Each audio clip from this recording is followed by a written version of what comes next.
नमस्कार दोस्तों, study centre के यूट्यूब चैनल पर आपका स्वागत है। आज हम लोग गणित के 5 अति महत्वपूर्ण प्रश्न को 100 ट्रिक से बनाने का प्रयास करेंगे, जो आगामी सभी परीक्षाओं में बहुत ही महत्वपूर्ण और बार बार पूछे जाने वाले प्रश्न हैं। तो चलिए दोस्तों, पहले प्रश्न की ओर चलते हैं। हमारा आज का पहला प्रश्न है, अंजू 28 किलोमीटर की दूरी तय करती है और पाती है कि उसकी यात्रा का 5/7 भाग अभी भी बाकी है। उसकी यात्रा की कुल दूरी कितनी है? तो प्रश्न बहुत ही सिंपल है दोस्तों। इस प्रश्न को बनाने के लिए ज़्यादा कुछ करने की ज़रूरत नहीं है। बोल रहा है 28 किलोमीटर की दूरी तय कर रही है, ठीक है।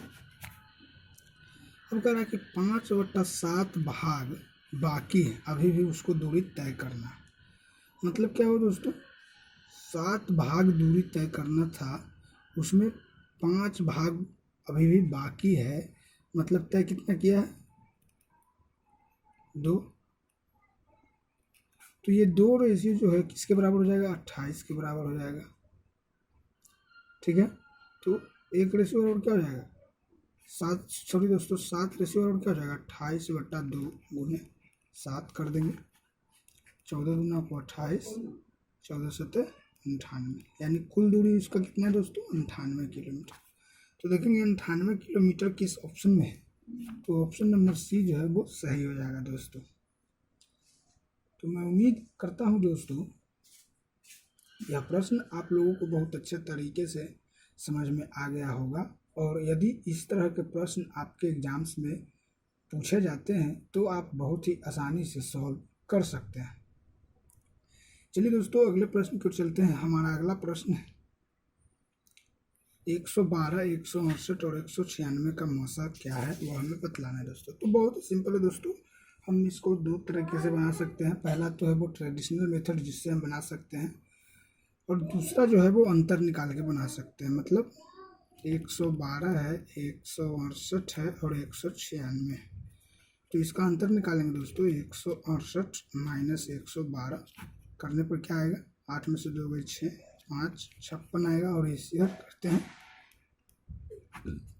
16 में से 8 गए 8, और 9 में से 100 दोस्तों, 8 में से हो गए 2। अब इन दोनों का अंतर क्या होगा? 28 होगा।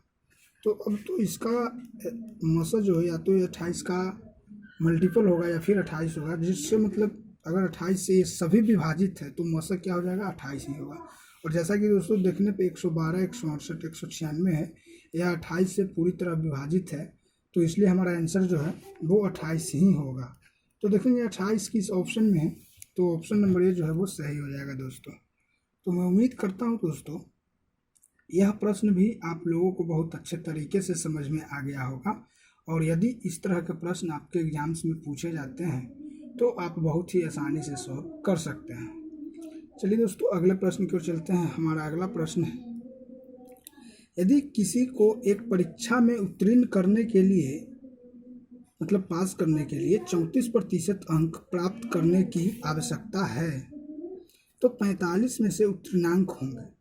मतलब कोई परीक्षा दे रहा है, उसमें उसको 34% अंक प्राप्त करने हैं, तो बोल रहा है कि 45 में से उत्तीर्णांक कितने अंक हो। तो मान लीजिए वो 45 अंक प्राप्त किया है, तो उसके लिए बस 45 का 34% निकाल लेंगे, वही हमारा आंसर हो जाएगा दोस्तों।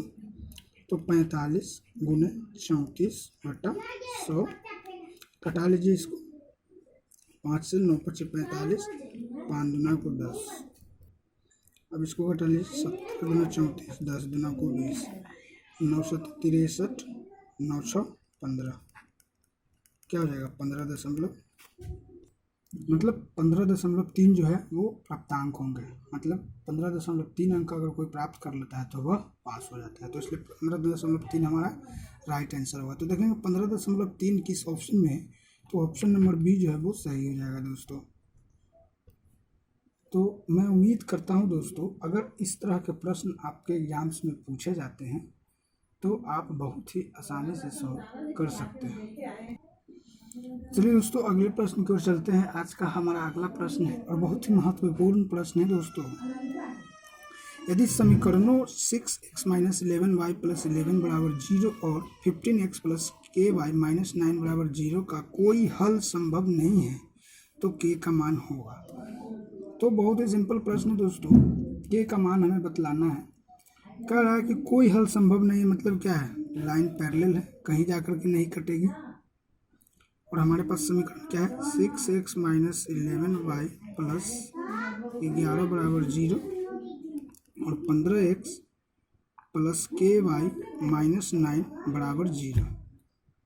तो जब ये कहीं पे नहीं कट रही है तो उसके लिए क्या हो जाएगा, 6/15 बराबर माइनस 11/k, ये हो जाएगा। अब यहाँ से k का मान निकालेंगे, 3 दूना 6, 3 × 5 = 15, क्या हो जाएगा, k बराबर माइनस 55/2 बराबर क्या हो जाएगा, माइनस 27.5, यानी k का मान क्या आएगा दोस्तों, माइनस 27.5। तो देखेंगे माइनस 27.5 किस ऑप्शन में है, तो ऑप्शन नंबर डी जो है वो सही हो जाएगा दोस्तों। तो मैं उम्मीद करता हूँ दोस्तों यह प्रश्न भी आप लोगों को बहुत अच्छे तरीके से समझ में आ गया होगा। और यदि इस तरह के प्रश्न आपके एग्जाम्स में पूछे जाते हैं तो आप बहुत ही आसानी से सॉल्व कर सकते हैं। चलिए दोस्तों, आज का हमारा आखिरी प्रश्न है, बहुत ही महत्वपूर्ण प्रश्न है दोस्तों, बोर्ड मास से रिलेटेड है और इस तरह के प्रश्न आपके एग्जाम्स में आते ही आते हैं। -30 भागे ब्रैकेट 96/4 स्क्वायर गुने 8/16 गुने 7 - 2 बराबर क्या होगा, यह हमें बतलाना है दोस्तों। तो बहुत ही सिंपल है दोस्तों, पहले हम लोग इसको बोर्ड मास से बनाएंगे। तो पहले हम लोग ब्रैकेट का हल करेंगे। जब आप ब्रैकेट का हल कीजिएगा तो देखिए क्या हो जाएगा, 96/16 गुने 8/16, 16 × 96, 8 दूना को 16, 2 तिया को 6, यानी 3 आ जाएगा। तो क्या हो जाएगा, -3 भागे, सॉरी दोस्तों, 30/3 गुने 7 - 2, ये हो जाएगा। तो भाग हो जाएगा तो -10 गुने 7 - 2, ये हो जाएगा। तो -70 - 2 बराबर क्या हो जाएगा, -72। तो हमारा राइट आंसर क्या हो जाएगा, -72। तो देखेंगे -72 किस ऑप्शन में है, तो ऑप्शन नंबर डी जो है वो सही हो जाएगा दोस्तों। तो मैं उम्मीद करता हूँ दोस्तों यह प्रश्न भी आप लोगों को बहुत अच्छे तरीके से समझ में आ गया होगा। और यदि इस तरह के प्रश्न आपके एग्जाम्स में पूछे जाते हैं तो आप बहुत ही आसानी से सॉल्व कर सकते हैं। तो प्रश्न अगर समझ में आ रहे हैं दोस्तों और वीडियो अच्छी लग रही है तो स्टडी सेंटर के यूट्यूब चैनल को ज़रूर सब्सक्राइब करें और नोटिफिकेशन बेल को ज़रूर दबाएं, ताकि वीडियोज अपलोड होते हैं उसका लिंक सबसे पहले आप तक पहुंचे। और वीडियो को जितना ज़्यादा हो सके लाइक और शेयर कीजिए, जिससे कि अधिक से अधिक विद्यार्थियों को इसका लाभ मिल सके। और हमारी क्लासेस डेली चलती है दोस्तों, तो इसलिए आप लोग जितना जल्दी हो सके, अगर अभी तक चैनल को सब्सक्राइब नहीं किए हैं तो जल्द से जल्द उस चैनल को सब्सक्राइब करें और हमसे जुड़ने का प्रयास करें।